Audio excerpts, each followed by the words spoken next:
Hello students, welcome to Sairam Classes English 1 to 3. I'm your teacher Ritu, and if you're new to our channel then please like and subscribe the channel for new updates and press the bell icon also for getting notification as I uploaded my videos.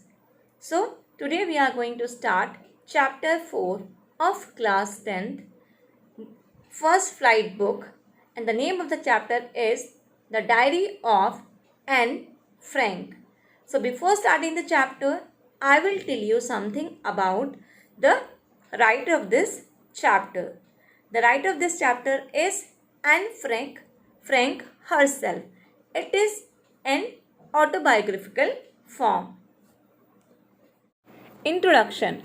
This lesson is an excerpt from Diary of a Young Girl or The Diary of Anne Frank.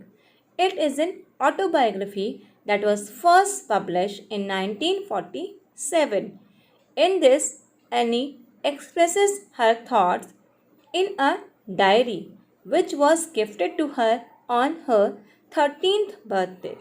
She names the diary Kitty, which she considers her as her only true friend. She mentions about her childhood, her family, and a lot of other things that she told no one else. It means we can say that this lesson is a part of the or an extract from the diary of a young girl or the diary of Anne Frank, or it was written in autobiography and published in 1947. Or in this diary, Anne expressed her thought because she considered this diary as her true friend, and she has mentioned about her childhood, her family, and many other things which she had not told to anyone. जो बातें उसने किसी को भी नहीं बताई हैं वो चीज़ें उसने उसमें डायरी में मेंशन की हैं. First of all, we will discuss some word meanings related to the chapter. Musings. Musings means thoughts, yeah, which are depressed, sad, brooding, thinking.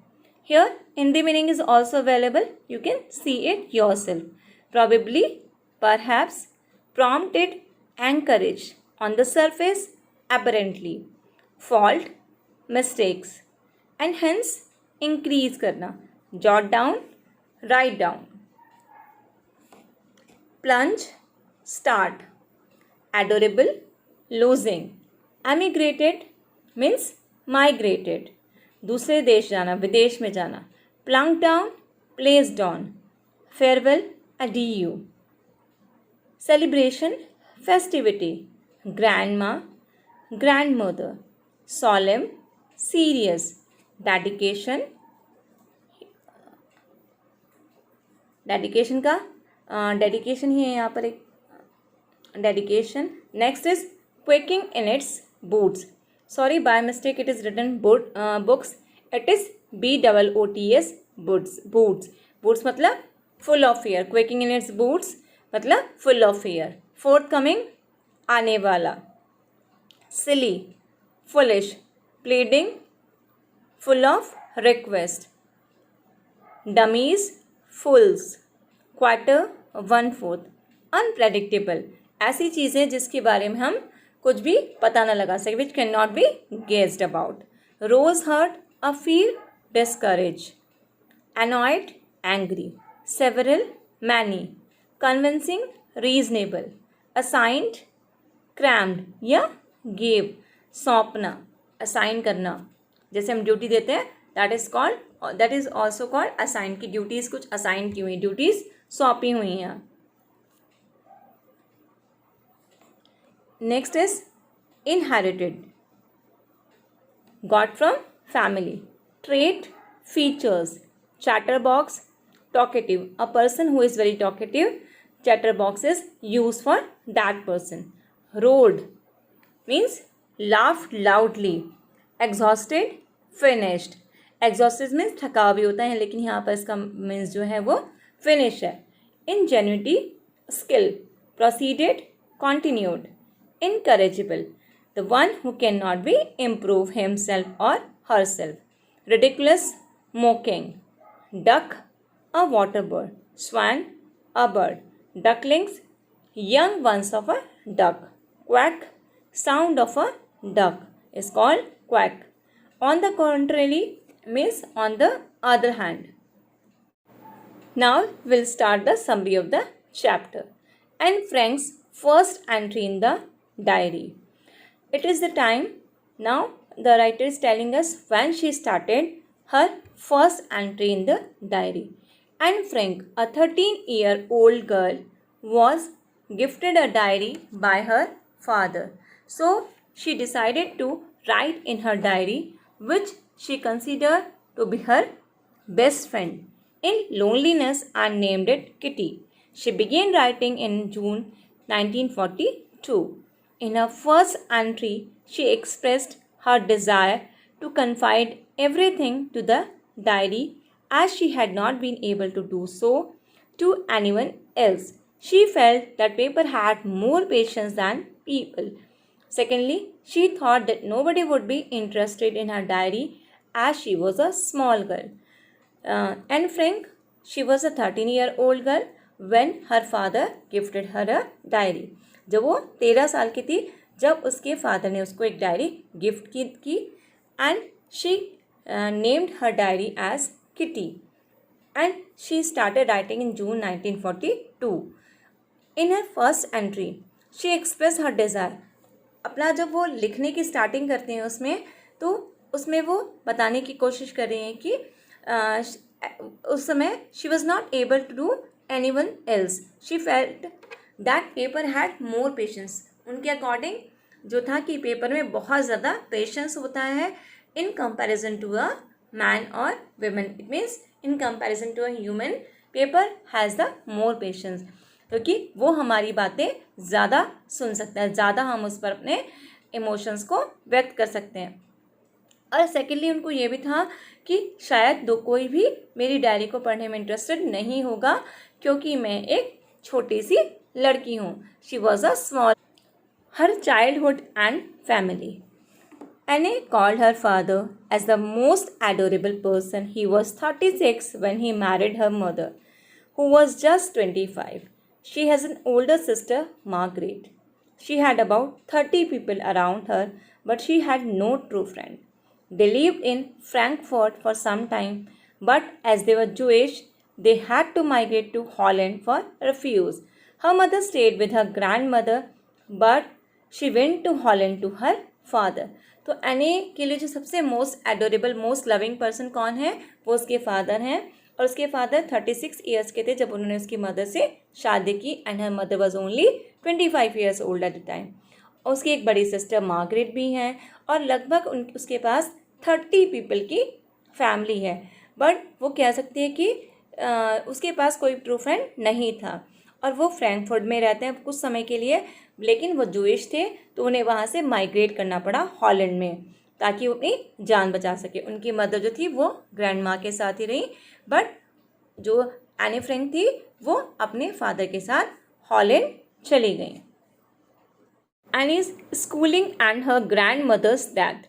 Any की स्कूलिंग और उसकी ग्रैंड मदर की डेथ के बारे में अब हम यहाँ पर पढ़ेंगे. Annie's schooling. एनी की स्कूलिंग कहाँ हुई थी? She went to a Montessori nursery school. She stayed there until she was 6. और वो उस स्कूल में तब तक रही जब तक वो 6 साल की थी. At her farewell she and her headmistress Mrs Kupers had tears in their eyes. और उनकी विदाई के समय जो है मिसेस कुपरस जो उसकी हेडमिस्ट्रेस थी और उनकी दोनों लोगों की आंखों में आंसू थे. Her grandmother's death. In the summer of 1941, her grandmother fell ill. और 1941 में उनकी जो grandmother थी, she fell ill. She had to be operated upon, but she died in January 1942. उनका ऑपरेशन होना था लेकिन जनवरी 1942 में उनकी डेथ हो गई. It gave Anne a shock and she did not write her diary in that period. But after that she wrote again as she thought of her grandmother's love and affection. और इससे उन्हें बहुत बड़ा झटका लगा और उसने उस टाइम पीरियड के दौरान डायरी नहीं लिखी। बट अगेन जब उसने सोचा सबके बारे में, ग्रैंड मदर के लव के बारे में सोचा, अफेक्शन के बारे में सोचा, तो कहीं ना कहीं उसको चीज़ें सही लगी और उसने फिर डायरी लिखना स्टार्ट कर दिया। Here we can see a picture here in which Annie is with her teacher. Her view about teachers. Annie was not good at maths, so she and her friends were always worried about it. जो any थी वो maths में अच्छी नहीं थी और जो उसके फ्रेंड भी हमेशा वो लोग वरिड रहते थे मैथ्स के बारे में। But she was sure that she would go to the next class. लेकिन कहीं ना कहीं she had a firm faith, उसको विश्वास था कि she would go to the next class. She always consider teachers to be the most unpredictable creatures on the earth. So she told her friend not to lose hope. तो देखिए उसके according जो teachers थे बहुत ही unpredictable प्राणी हैं, मतलब उनके बारे में कुछ कहा ही नहीं जा सकता है टीचर्स के बारे में। तो इसीलिए अपनी फ्रेंड्स को कहते हैं कि उम्मीद रखो, कभी भी कुछ भी हो सकता है। टीचर्स के बारे में कुछ भी कहना अनप्रेडिक्टेबल है। Punishment by mister Keesing. Annie was a good student and had a good relationship with all teachers except Mr. Kissing. Here in this picture you can see Mr. Kissing who was a math teacher. जो उसके maths teacher थे वो यहाँ पर picture में you can see easily. He was always annoyed by her talkative nature. He used to give her extra homework as punishment. He asked her to write an essay on a chatterbox. He also put a slip of it on her back to remind her about it. और वो हमेशा उससे नाराज़ रहते थे क्योंकि वो maths में अच्छी नहीं थी और जो है बहुत ज़्यादा वो बातें करती थी। तो उन्होंने उसको एक दिन पनिशमेंट दिया, किस बात का, कि you have to write an essay on a chatterbox. Chatterbox I have already told you कि the person who talks a lot is called chatterbox. और उसने इसके लिए स्लिप भी बना के रखी अपने बैग में ताकि वो उनकी पनिशमेंट को भूल ना सके। Completion of homework. Annie was unable to understand what she could write in an essay. She started writing to consider it the necessity. She wrote the 3 pages for her satisfaction. She defined it as a feature of a student and also mentioned that she inherited this trait from her mother, who also used to talk much. अब any को कुछ समझ में नहीं आ रहा था कि उसको ऐसे में वो क्या लिखे। फिर भी उसने 3 पेजेस जो है लिखे और उसने ये भी बताया कि ये एक स्टूडेंट का ट्रेट होता है, एक फीचर होता है बोलना, और उसे ये चीज़ें इनहेरिटेशन में भी इनहेरिटेड है, मतलब उसको ये चीज़ें अपनी माता पिता से मिली हैं। ये चीज़ को कहाँ से मिली है? अपनी माँ से मिली है, क्योंकि उसकी मदर भी जो है she used to talk a lot. Homework given as punishment again, but mister Keesing has again given her a homework and it was a punishment. It was once again a punishment for her. Mr. Kissing read Annie's essay in front of class and laughed at it. जब mister Keesing ने वो ऐसे पढ़ाने का तो he used to laugh and laughed on it. क्यों? क्योंकि ऐसे में उसने लिखा था कि ये सब चीज़ें जो है स्टूडेंट की क्वालिटी होती है, स्टूडेंट को बोलने का अधिकार होता है और ये उसकी क्वालिटी है, उसको एक नेगेटिव वे में ना लेकर के पॉजिटिव वे में लिया जाए। और मुझे ये चीज़ें अपनी माँ से मिली हैं, इसलिए I can not correct myself. तो he gave her another essay as a punishment on the topic and incorrigible chatterbox. तो मिस्टर किसिंग ने उसको फिर दोबारा से होमवर्क दिया, किस बात पर? एन इनकरेजेबल चैटर बॉक्स, ऐसा चैटर बॉक्स, ऐसा व्यक्ति which can not improve himself और हरसेल्फ, जो अपने आप को इम्प्रूव ना कर सके। And quack quack quack said mistress chatterbox, ये उनका टॉपिक था। Annie mocks mister Keesing amazingly with her homework. अब एनी जो है मिस्टर किसिंग को अमेजिंगली मतलब सरप्राइज कर देती है अपने होमवर्क से। हालांकि उसने उसमें भी अगेन एक सटराइजेशन किया, एक मजाक किया, लेकिन उस मजाक से उसने मिस्टर किसिंग को कैसे इम्प्रेस किया। Annie wanted to write something interesting and different this time, because उसने पहले ही एक ऐसे जो है ऑलरेडी वो लिख चुकी थी पनिशमेंट में, जो था चैटर बॉक्स। अब एक नेक्स्ट टॉपिक इसको क्या मिला था, इनकरेजेबल चैटर बॉक्स। तो दिस टाइम वो जो है मिस्टर किसिंग जो मैथ्स टीचर थे उनको बहुत इम्प्रेस करना चाहती थी। So with the help of her friend Sanne, with the help of her friend Sanne who was good at poetry, she wrote an essay in verse. तो उसने अपनी फ्रेंड की हेल्प से, जो कि पोएट्री में बहुत अच्छी थी, उसने एक ऐसे लिखा। ऐसे कैसे लिखा? दिस ऐसे वॉज इन वर्ड्स। इस ऐसे की क्वालिटी क्या थी कि ये ऐसे गाया जाने वाला ऐसे था, वर्ड्स में था, कविता के रूप में था। It was about 3 duckling going deep because their father duck beat them as they quack way too much. और ये उन 3 डकलिंग की स्टोरीज थी, 3 छोटे छोटे डक्स के बेबीज़ की स्टोरी थी, जिसमें कि उनके फादर उसको, डक जो होते हैं, बहुत मारते हैं उन बच्चों को, और जिसके नाम डीफ हो जाते हैं क्योंकि वो बहुत ज़्यादा क्वैक क्वैक किया करते थे।